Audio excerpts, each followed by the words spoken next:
Hey everybody, welcome to the Faith and Fandom Artists Alley Aftermath podcast for Heroescon 2026.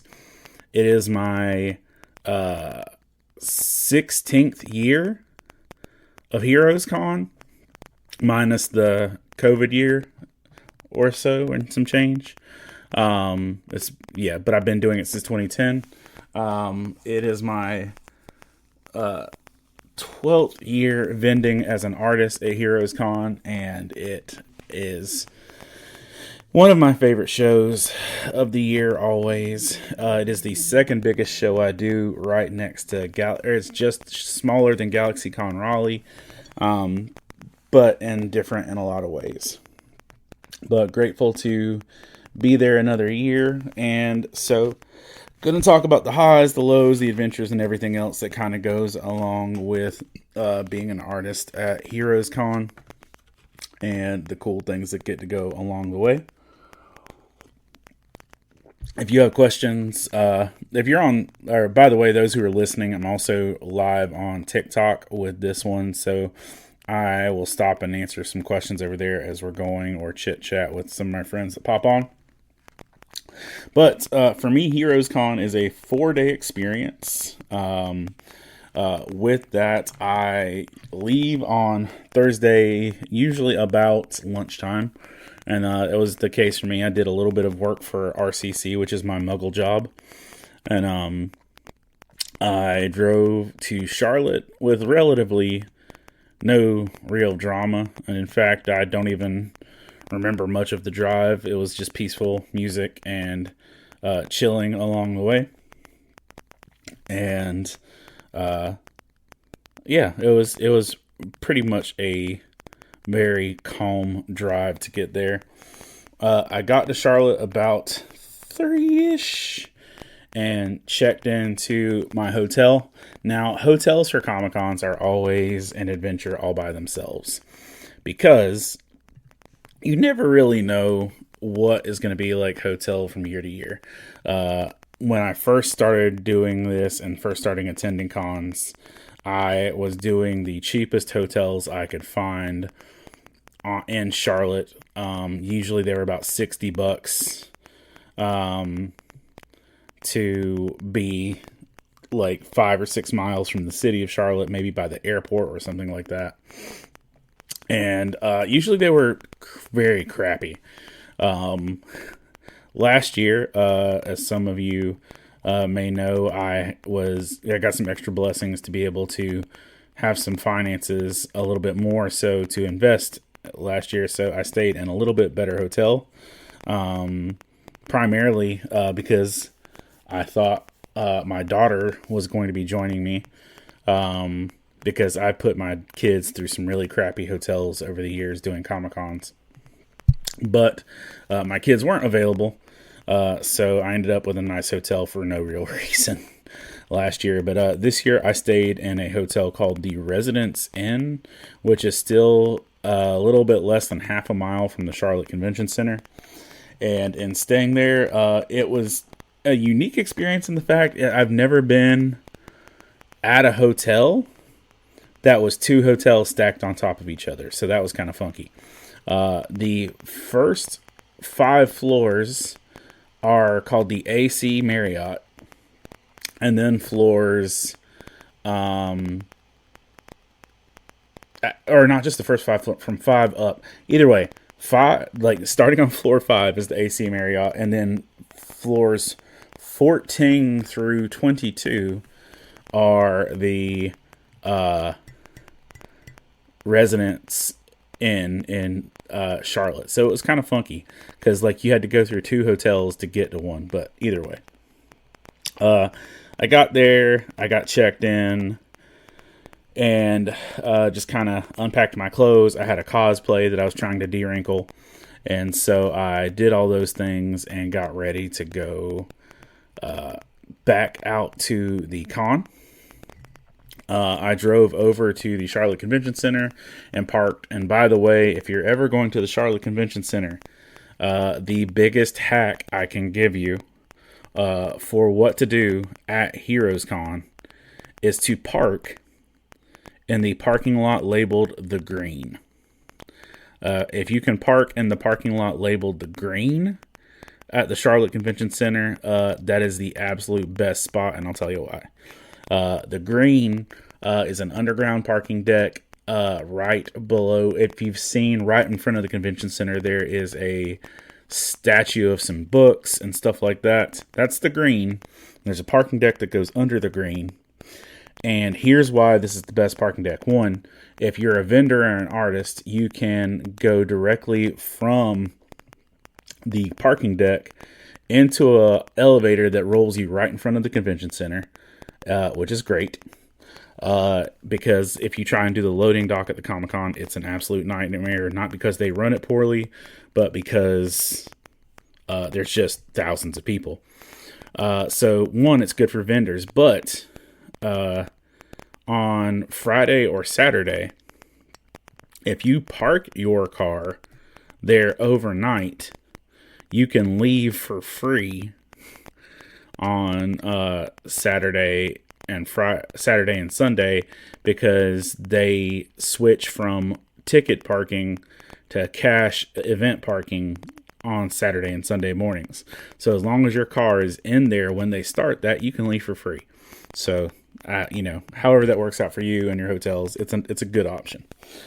So I went and parked, and I waited on one of my friends to come help me out because if you're aware of where I am in my life and my journey, I have some spinal damage in my neck, and I am not supposed to lift anything more than 25 pounds, which is dramatically more than it takes for me to lift like hundreds of pounds of books.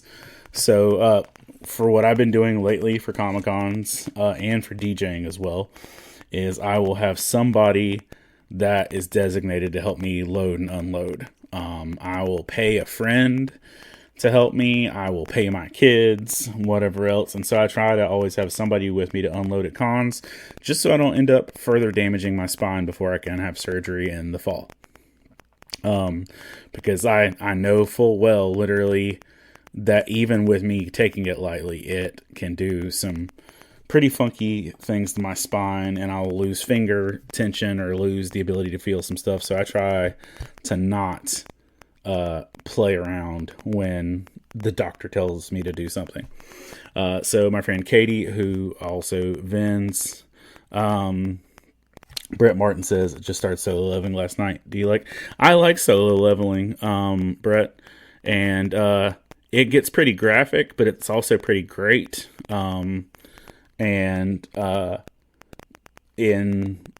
book, I'm going to go with book 10, Faith and Fandom book 10. There's a solo leveling devotional / Bible study.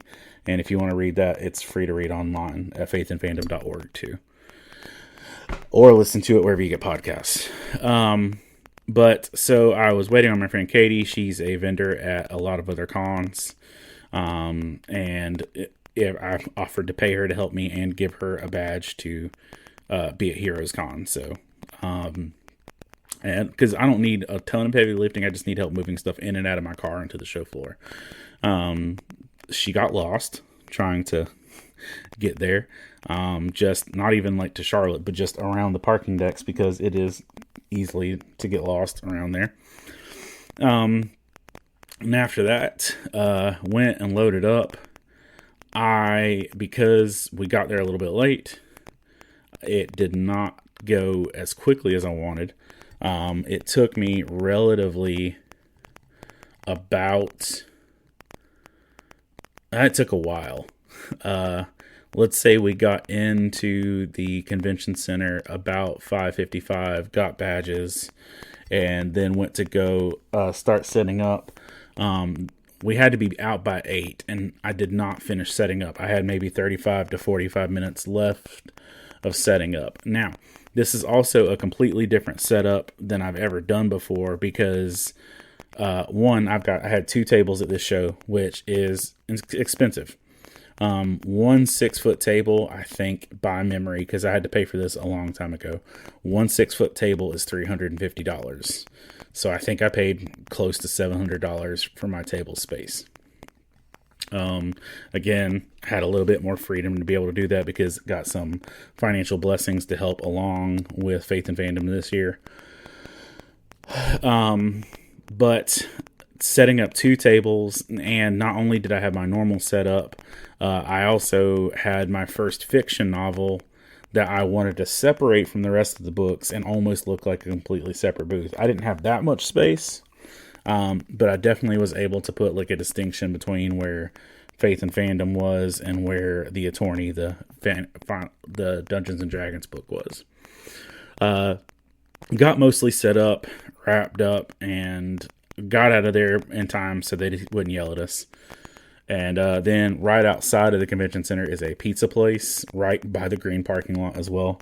And got some pizza there and parted ways and went on about my night of going back to my hotel room and crashing out pretty hard. I was getting news stories to do my news podcast on Friday morning too. So went back and let's see, make checking my notes. Went back and started setting up early on Friday. And as I was setting up on Friday morning, got hotel breakfast and spent time putting the booth together, put out a TikTok showing what the booth looked like.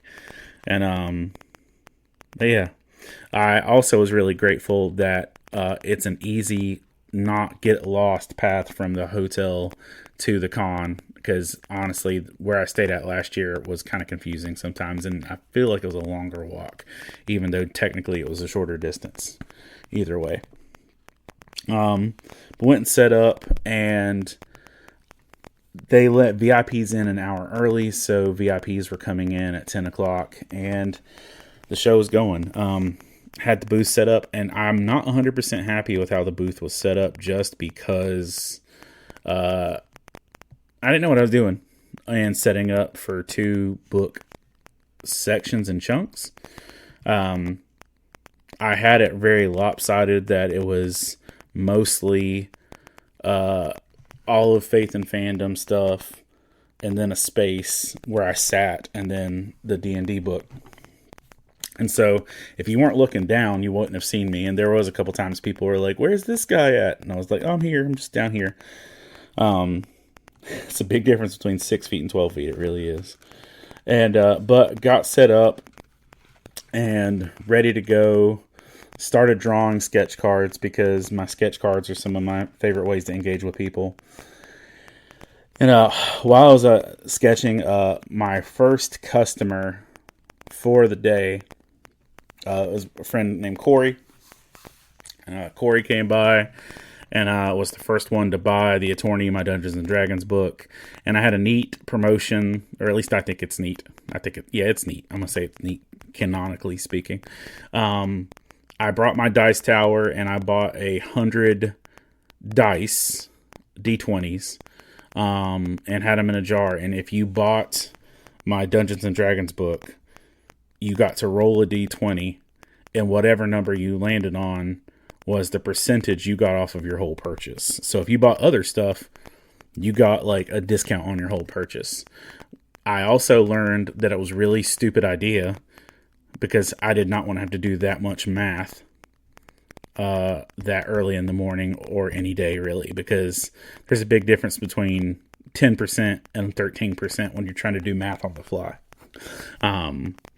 And you're applying discounts and other things. Also, my shirts were on clearance for $10, which, probably helped.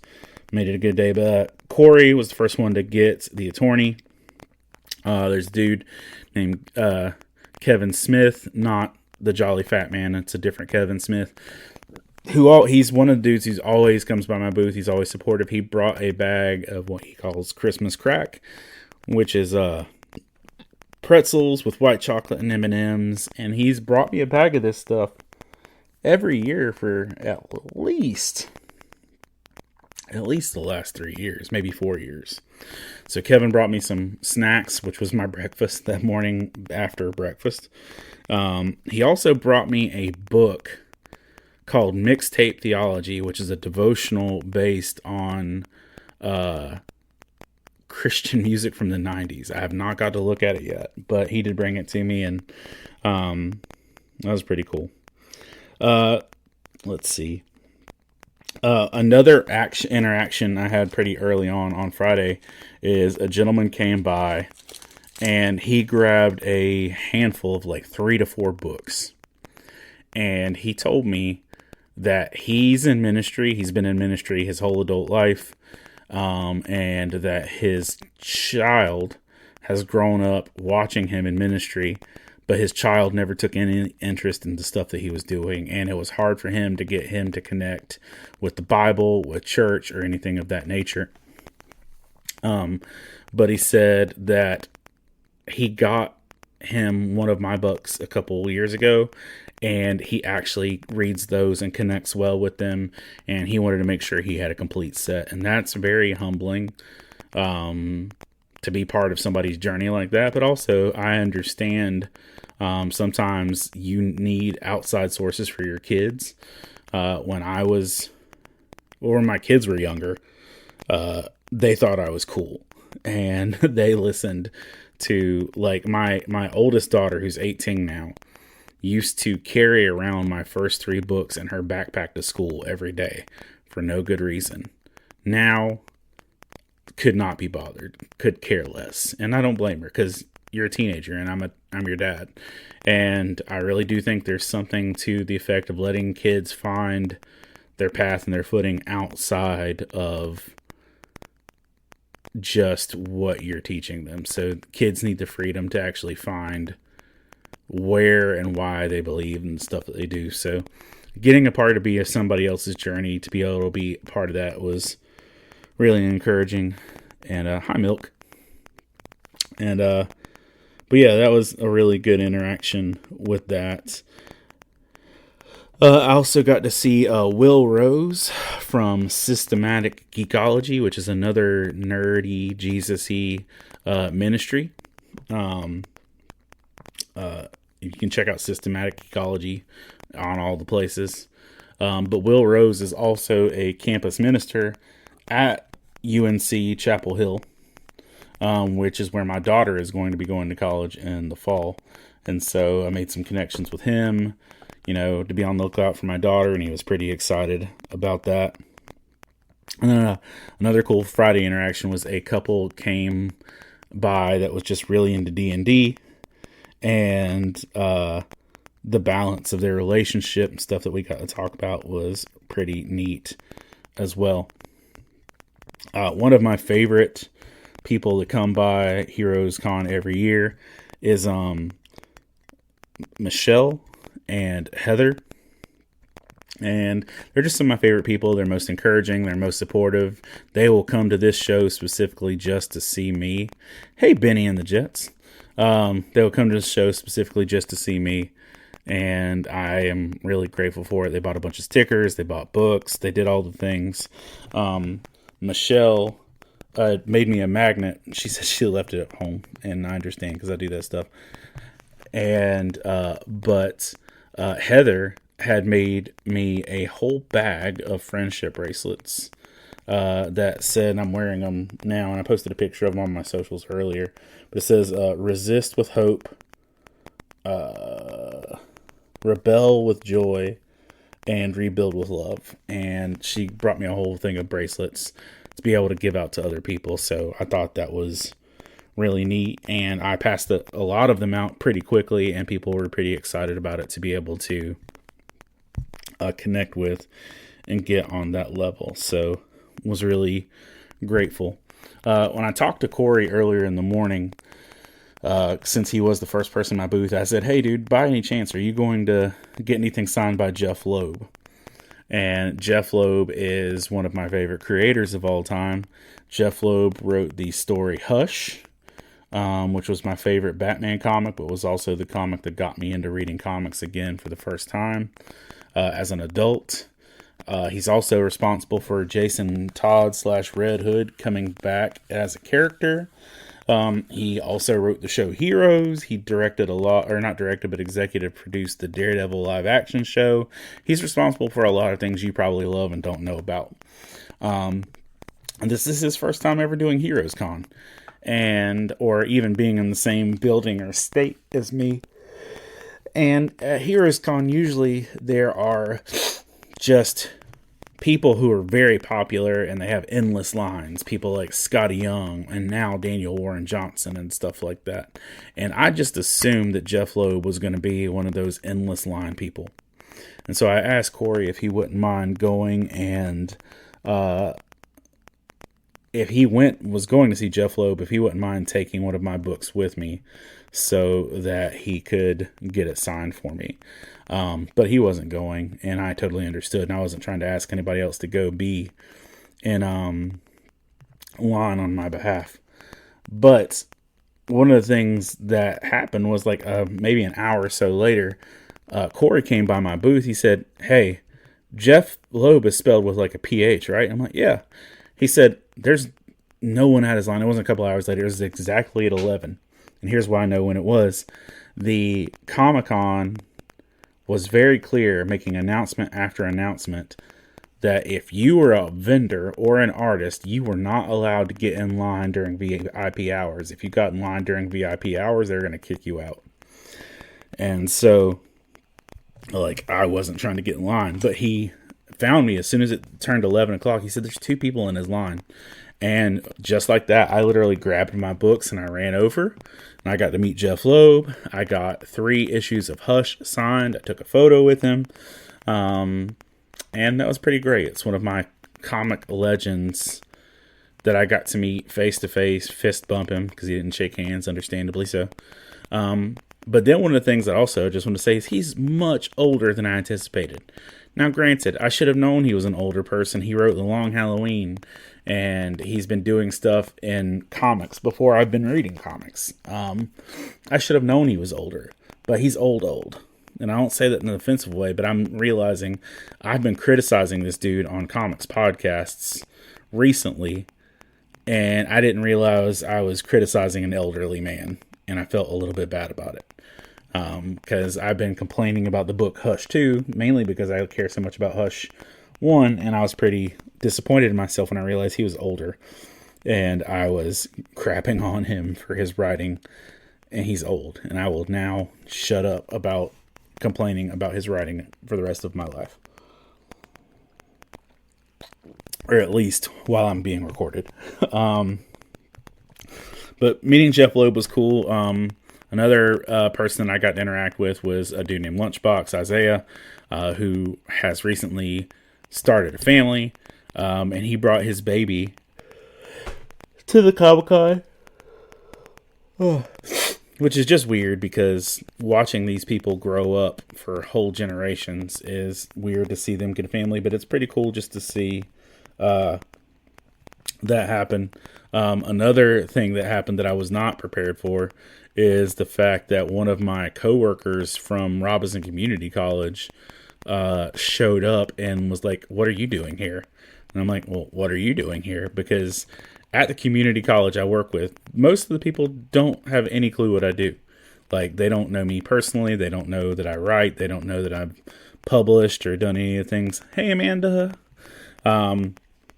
So it was kind of weird for a coworker to, good evening, madam, to come to my booth. What made it even weirder, and it's not weird in the worst way, but it's weird, is that she bought my poetry book. And my poetry book, out of everything that I've written, is the most vulnerable, the most intimate, the most transparent, and probably not the thing I want one of my coworkers at my muggle job reading. But I put it on a shelf, so that's on me. I have to deal with that as it goes. One of the other really cool things was that I got to interact with the Turner family. And if you've listened to me or followed my podcasts or adventures with Comic-Cons, the Turner family is a family out of Charleston, South Carolina. And they are deeply associated with Captain's Comics Expo in Charleston, South Carolina. And that is one of my favorite shows. And the Turners are one of the reasons it's one of my favorite shows, is because they are absolute sweethearts and are encouraging and just a huge blessing. And the daughter of the family had told me before I'd gotten to Charleston to plan ahead that we were going to have dinner one night. And so we planned for Friday, and as we were getting ready to go throughout the day, the Turners came by and we tried to nail down where we were going to eat. And they had found a place called Dropout Kitchen. And I wasn't trying to change their mind, but I just mentioned that some friends of mine really love this place called Cowbells. And so they changed their mind to go to Cowbells. Friday, the show ended. And so me and my friend Katie, who is helping me with the booth, and Michael, who runs Captain's Comics Expo in Charleston, South Carolina, all walked the 3/4 of a mile, whatever it was, to Cowbells and met the Turners there. And it was not a bougie burger place, but it was a very loud, rockish burger place. And the food was good. The waitress recommended the macaroni and cheese as a side, and I got that, and I highly agree. The macaroni and cheese was a fantastic life choice. It was much better than my burger. I think I got a chicken sandwich, but still. But while we were there, it was really good just to sit and listen to Mr. Turner just share his heart, because he's older than me. I'm not saying he's old, but he's older than me, and he's come to some places in life where he realizes that he needs to invest in friendships more, and he needs to be connected more, and things that I'm realizing too. And he shared just some really sweet sentiments, and it was just important to him to have dinner with me and to share his heart with me and to buy me dinner. And one of my other favorite artists, named John Hairston, was also invited to dinner, and it was either going to be Friday or Saturday night, and he didn't make it Friday. And John actually came by my booth on Saturday morning, and I said, "Hey, are you going to dinner with the Turners tonight?" And he said, "Man, I feel weird having people buy my food." And Amanda, thank you. Amanda's glad I got to meet up with people. It was nice. But I said, "John, listen, this isn't about the food. This isn't about the money. Let this man have this moment with you. Let him pour into you. Let him show you his love. It's important." I was like, let everything else go and just let this happen. So it was a good dinner, a good time. And, yeah, it was a really good time. And then after that, I went back to my hotel room. And one of the neat things that I saw as I had checked in this hotel and that I didn't notice before is that my hotel had a rooftop restaurant on the 22nd floor of this building. And you could just go up there. Now, I originally was just going to pop up there in like the clothes I wore to the Comic-Con, but I'm like, this thing's on a rooftop. It might be nice. Let me put on some pants and a button up or a polo. I got up there and it was schwanky, like fancy. And they needed a reservation to be able to go out, but they said, "I'll check and see." And, so I went out and sat and, got some water and looked around. And this is where every bougie clubbing person looked like they were trying to take somebody on a date. "Hey, Justin, what's up, dude?" And I was definitely out of my element, but it was also ridiculously neat because you could look around Charlotte from 22 stories up. I could see Carowinds, which is only 8 or 9 miles away at that point in time, or further. But either way, I could see it clearly. I could point out the rides based on the lights and the shape. And I'm not even talking like distant figures. You could see the color scheme and stuff from over at least 8 miles away. which was really neat. But just being able to look at the city from that kind of height was a very unique experience. And honestly, it was worth staying at the hotel just to kind of get that perspective and height from the city. It also made me realize I'm not young, I'm not cool, and it is not the type of vibe for me to be at, but I was grateful to be there. And so I took it in, breathed it in a little bit, and then I went back to my room to get ready and rest for the day. Went back, charged up all my electronics. I'm checking my photos from Friday just to see if I missed anything. But yeah, it was good. Some other stuff. I got prints for my new book, The Attorney, my Dungeons and Dragons fantasy novel. And Brittany Green did the art for the book, and I had Chris McJunkin, who's a great great artist, but he's also got like the hookup on prints. I had him print me out posters for my book, so I had those on display, which was really neat. And had some new stickers out. I had 2 new Chronicles of Narnia stickers. One that said Aslan is on the move, and one that said further up and further in.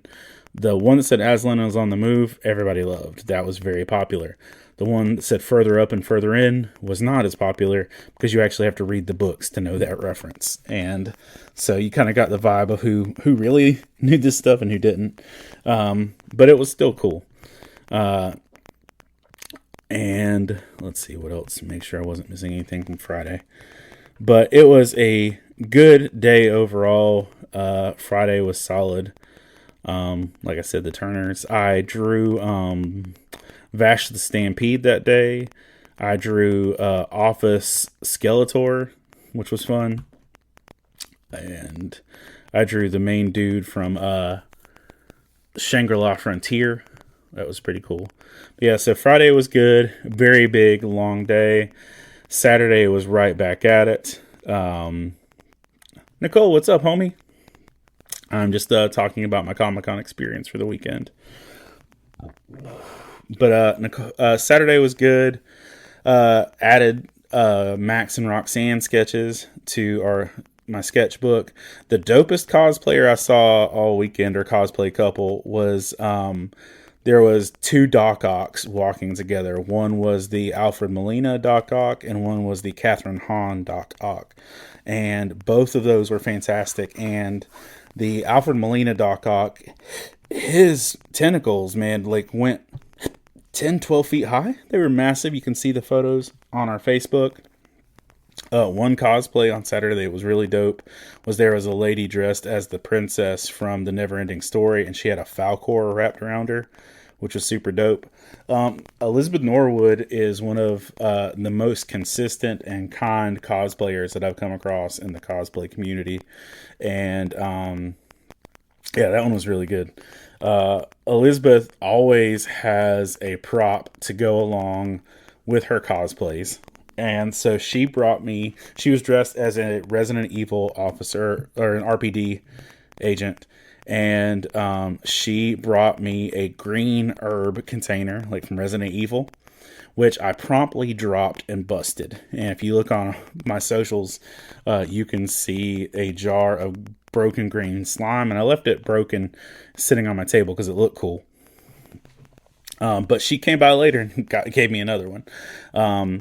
Also, yeah, it was not meant to be broken, but man, it looked cool when it was broken. And then once it kind of dried, I took it out and stuck it on my Chopper action figure's head and let it sit there.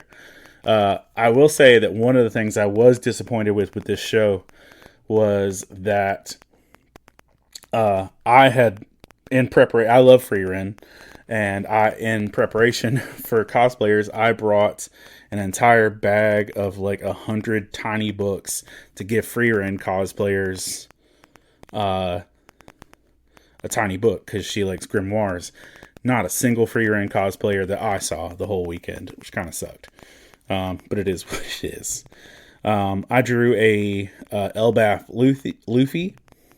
My friend Natalie is the first person I've ever seen dressed as the absolute Zatanna, and she nailed that. I drew Bert I drew Bert. I was supposed to draw Ernie too, but I didn't get Ernie done that night. Also, there's a really dope absolute Wonder Woman. There's a really good Jim cosplayer.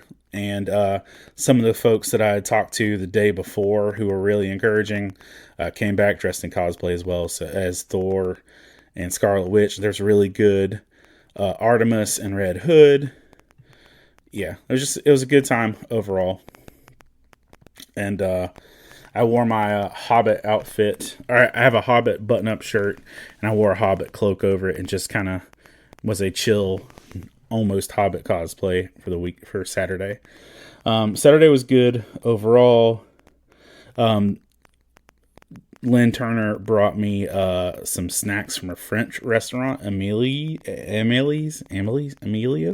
whatever. There's a French restaurant down the street from the con. Bought some French coffee in that. That was nice. She also brought homemade mochi, which my daughter is currently devouring. That was good. Saw my RCC co-worker again. I got a Pokemon commission. The Milkman says which is better, Pokemon or Yu-Gi-Oh. I honestly don't know much about Yu-Gi-Oh, but I personally really love Pokemon. But I didn't really care about Pokemon until Pokemon Go. So I'm coming up on a decade. July 6th will be 10 years of Pokemon Go. But yeah. But that's just me personally. Let's see. So a dude came by who saw the VeggieTales sticker. Get a shout out from my boy Tio. He turned 11 years old today. Happy birthday, Tio. But there's a dude that came by and he saw the VeggieTales and the Narnia stickers, and we started talking about stuff. And he is a seminary student. And Nicole says both are great and standalone. See, I trust Nicole. But I ended up giving the seminary student like free books and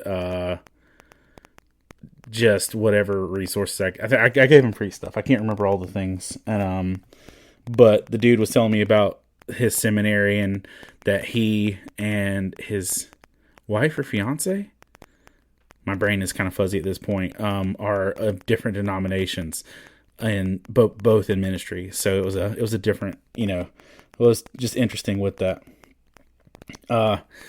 One thing that just made me laugh was like a young lady came by and she was moderately aggressive. I'm not going to say like she was mean or anything, but she was aggressive. And she's like, "Can I get this tomato sticker?" And if you're not aware of what's at my booth, I have a VeggieTales sticker. It's a red tomato and it says God made you special and he loves you very much, which is a VeggieTales reference. And not to judge a book by its cover or anything, but just her demeanor told me she did not know what this sticker was from. So I was like, hey, just curious, do you know what reference this is? She's like, "No, I don't." And I'm like, "Oh, it's VeggieTales." And she's like, "Oh." And she said she just thought it was ironic because she thought it was like how like throwing tomatoes at people, like, Christians being aggressive. And I was like, it's an interesting take. And so I saw her point of view. She saw what it was from. And then it was just really funny. She's standing at my booth and she's like, I F with that so hard. And she walked away, "Hey guys, I got this effing tomato sticker." And it just made me laugh. And, and she was explaining like VeggieTales to this group of friends as she was walking by. So, yeah, it was fun. Saturday, came and went. It was a long day. It was a super busy day. Yeah. And it was a good day. So I got the friendship bracelets from Heather. And then another couple came by, and once they saw that we had Narnia stuff and Jesus stuff at the booth, she asked if she could give me some bracelets, and she gave me some glow-in-the-dark Light of the World bracelets. And then I let her have some bracelets, and she was pretty excited about that. It was pretty neat. Another couple came by and asked if they could give out, or that they could leave some Gospels of John that said that better than any superhero with Jesus. And here's one of my things just about this. My booth is very much, hey, let's look at the things around us and find God in it. Not that it's got to be your thing sucks because God is better. Not that God isn't better, but like, I don't like taking a negative or aggressive approach to that. But yeah, it's not my favorite. I'd much rather be encouraging than discouraging. But Saturday went on. It was good. Let's see. Make sure I'm not missing anything else with that. Oh, I had a Pokemon commission of a character that I had totally missed, named Arius, I think. But the young lady was very happy. She tipped me $3 on her $2 Pokemon commission. And then Sunday had a long day, so I got some McDonald's and chilled out in my room after taking a walk. I took a long walk, kind of did like a scavenger hunt around the city, but I pretty much got McDonald's and went to my room. There was an art auction, and I considered going to the art auction, and there was a drink and draw on Friday night, which the folks that I had dinner with invited me to, but I told them I don't like being the Pastor Jesus guy who's at the drinking function, because people get weird and apprehensive, and I don't want to like make them uncomfortable at all. So I just didn't want to go at that point in time because I was tired and I smelled bad, honestly. But I didn't do the two big after hours events of Heroescon, are the drink and draw and the art auction. The art auction lasted till midnight. This is where you've got people bidding on art that's been done all weekend. But it's a long time. And then, so Sunday came along, and Sunday was, obviously the last day of the show, but it was a busy Saturday for the most part. And so Sunday got up, dealt with some stuff with my church over the phone, and then started to prepare for the day. Packed up my hotel room. Nicole's got another day of camp. I hope you have a good night of rest, dude. And love you. And thank you for being proud of me. And I think you're awesome. But yeah, Sunday came along, and I also, just to tell you I didn't buy a ton of stuff, but I bought a few things. I bought I'm a punk rocker sticker from Yale Stewart, who is one of my favorite artists on Instagram. I bought a sticker from Nicholas and Dimes that says "My art is a weapon" with BMO from Adventure Time. I got a Korok backpack from Nicholas and Dimes. I also got a set of Delicious and Dungeon stickers, and I got my kids and Adventure Time set of stickers too. Sunday, I went in cosplay of Kuma from not Dragon Ball Z, good grief, from One Piece. My daughter Rosa crocheted me a Kuma hat, and Ashley from Fangirling Over Jesus designed me a Kuma shirt. And my friend Katie actually got me a Kuma Lego brick figure as well, so that was super neat overall, which that Lego figure is now glued to my dashboard. But Sunday was good. Sunday for me is a much slower day, but honestly, after all that, I'm grateful for slow days. I got to talk to the Turners a good amount of times throughout the day, and at one point, Lynn was wanting to go back to that French place, and I told her that she could get something for me as well, but we had to roll dice to see who paid, and which worked out well. But yeah, and I was able to give out a good amount of stuff this weekend just to people who were interested, who were kind of didn't have the time or the money. And I was able to be a blessing because other people have blessed me in a lot of ways. So was pretty excited about that. I was talking to Isaiah again. He and his family showed back up, and they were dressed as Daredevil and Iron Fist. If you see those photos, and we talked about what it was like to grow up and see all these people growing up, and that realistically, the people we meet in Comic-Con, some of us see more than we see our own family members, extended family. I saw a couple really good Hollow Knights, which I would send to my daughter Rosa.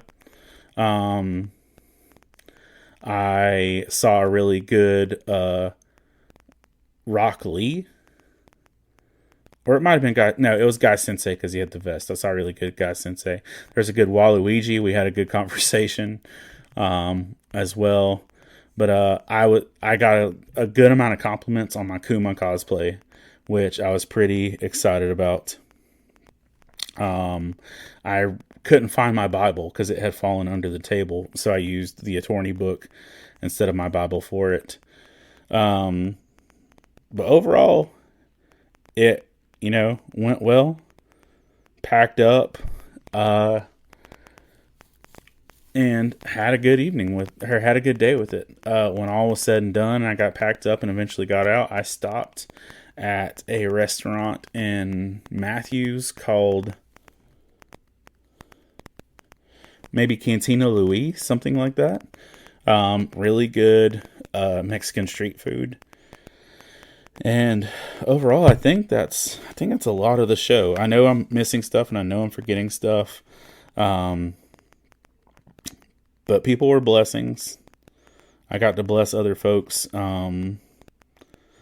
And there was one young man who bought a shirt on Saturday morning. The God is a Fan of You shirts. And was then started wearing it on Saturday, then came back on Sunday to talk again. The attorney went really well in terms of sales. I sold a lot of that book, and I know full well there are people who have always been kind of supportive and interested in what I do, but they may not always be about devotionals and Bible studies. And I think that me having a fiction book opened the doorway for them to kind of invest a little bit more or get involved in that. And honestly, I'm just really excited for people to read the story because I think there's good stuff in the story of it too. Yeah, it was good. I thoroughly enjoyed my time together with all the people that helped make it a good show. See friends and artists and just talk to everybody. I love doing Heroescon. I always will. And it just really was a good experience. I have a policy and have always had a policy since I had a right state of mind to not worry or count money at a con. Because I don't want money to ever be the focus of what I'm doing. Because if I'm there to connect with people, then I don't want money to be the goal. And I had several people come by and stop and talk to me and tell me how much me being there meant, and they knew I was investing. And someone gave me extra money on a purchase, and they said, "Look, I know you, and you're going to end up giving this away to somebody else anyway." And it was accurate, but it was really encouraging to be able to be there and to do all the things that I got to do. And if I get the chance, I'll be there next year. So it was an honor. It was just an honor, and I was grateful to do it. So before I bounce out of here, I want to take a moment to thank my Patreon supporters for all that you do. Let's see, what are you doing?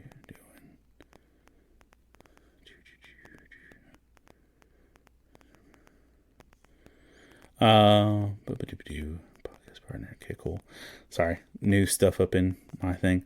So Lance James, Zach T, Roshan John, Ryan Felton, Jessica Luttrell, Jackie Kraft, Kelly Townsend, Alan Wallace, Fab Quack, Rivka and Tristan Birch, Dot Winston, Michelle Stewart, who I got to see at the show, Lynn Turner, who I got to see at the show, David Brooks, Jeff Weimer, Jamie Montgomery, the Coleman family, Jonathan Herman, Ron Petit, Gear Saber cosplay. Congratulations on your baby, Gear Saber cosplay.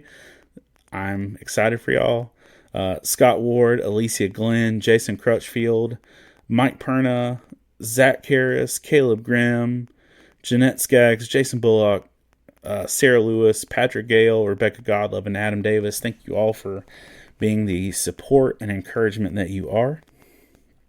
And I don't have much of a break between now and the next Comic-Con. I leave on Friday to go to Fredericksburg, Virginia, to Mid-Atlantic Fantasy Con. Yeah, and so I'll be in Virginia on Saturday. I'm driving up Friday. And then I'll be in Fayetteville, North Carolina at the Nerd Market on Friday the 26th. So lots of stuff going on, lots of stuff around. So thank you all for taking time to listen, for being encouragements, and I hope to see you all at a con real soon. Bye.